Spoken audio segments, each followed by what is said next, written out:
Trying to think. I think we got it. I think we got a lot.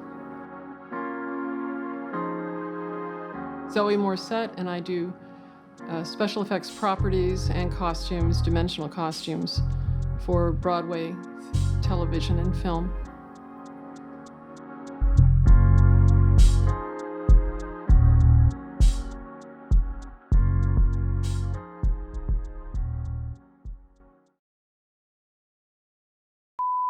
What I love about the work that I do is that it's all problem solving.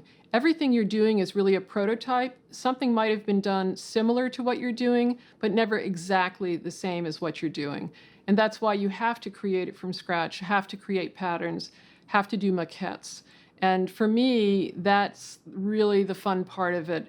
It's almost anticlimactic when you finish and deliver it because all of a sudden it's just done and it goes out the door. But I actually like the process a lot. And you discover new techniques when you're doing that. A lot of things that I do now, I've just learned over the years by trial and error, and also from working with other people. The collaboration can be really fun. Although most of the time I'm working alone now, I did work in big studios when I was younger, which is where I learned a lot of my techniques, actually. The piece that I'm actually best known for is the Homeless Statue of Liberty for the New York Cares Coat Drive.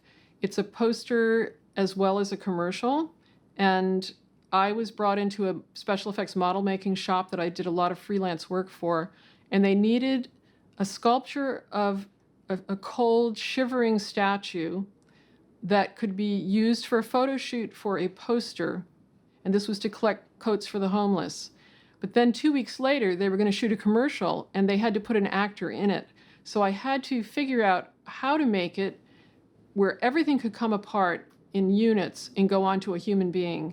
So for the photo shoot, I actually used mannequin hands and feet. And then we just removed those, and I used a dummy on the inside. And then we took all of that apart and put the costume onto a live actor, and we shot it right here in New York at Silver Cup Studios. And it's a very popular ad, actually, and they've been running it since 1991. The research is a huge part of it. You know, thank God for the internet. Back in the day, we used to actually go to the library and the picture collection at Lincoln Center, which was wonderful, but of course time-consuming. I fell into props in a way. I always liked making things as a kid. I was very good in science and math, and I test very high in spatial relationships, which is what helps you to sculpt. But I actually started out in dance and theater, and I have a degree in dance and theater, and I was a choreographer. But I was injured coming out of school and wasn't really going to continue dancing. I was also very tall, which in the early 70s wouldn't have gotten me a job. But I always liked to make things. And as a kid, my mom was an art teacher and let us do projects all the time in the house. And so it kind of went on from there. And when I first got to New York, a friend from school was working at Radio City. He was building the headdresses for the Rockettes. And I told him if they ever needed extra help, especially with the Christmas show coming up, that I would love to work there. And they did indeed hire me. I ended up there for 2 years, and I learned how to do theatrical millinery, which is very different from streetwear, which we call model millinery. Everything is wired with steel. It has double buckram layers. Everything's hand-stitched down, even the feathers. And so I really learned great construction tips there. And then I went on and ended up getting hired into other studios that had a big crew, and they would do whole Broadway shows, what we call a Broadway package, where you're doing every single prop in the show, which could be, you know, a few hundred pieces.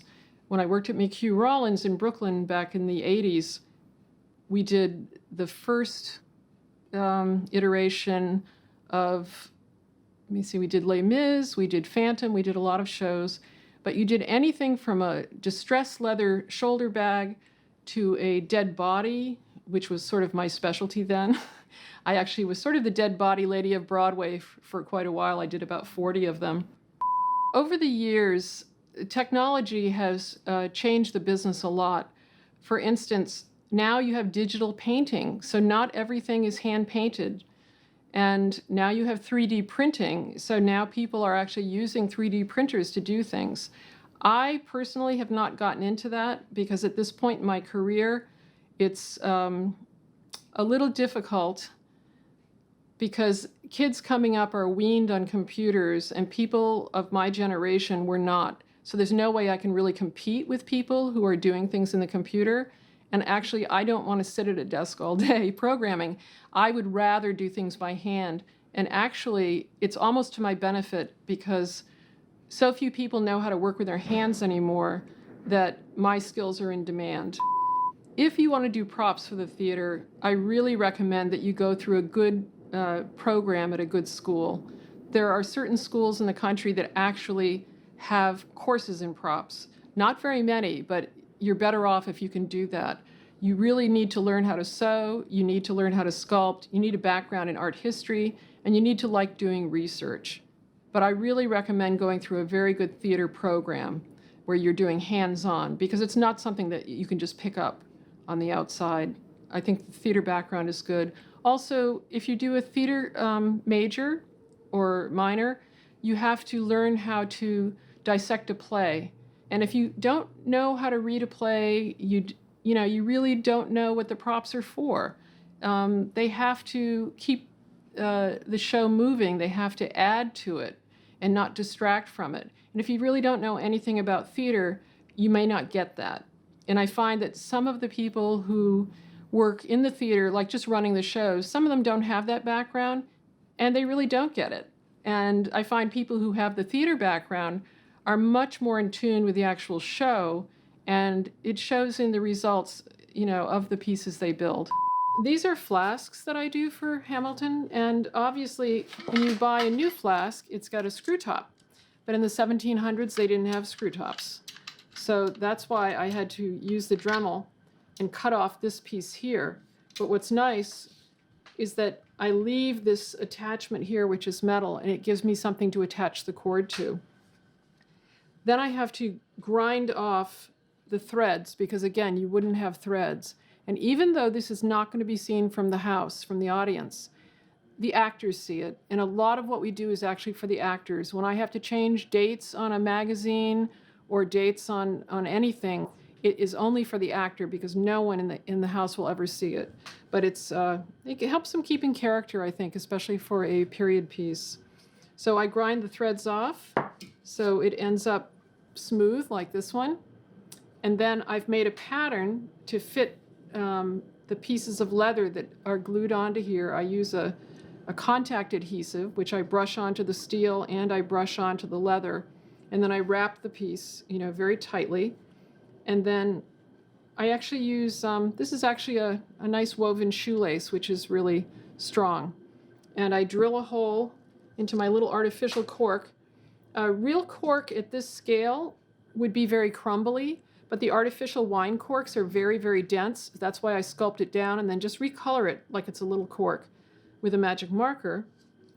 And then when I drill the hole out, then I just hot glue the cord into that, and I glue and stitch it to that little bit of metal that was sticking up. And that way, when the actor's on stage in the scene, he pulls this out of his coat, he opens it, he doesn't have to worry about losing the cork on stage, which would be a disaster if he had to go chasing after it. And he can take a swig, then he can just recork it, it's right there, and go back in his pocket.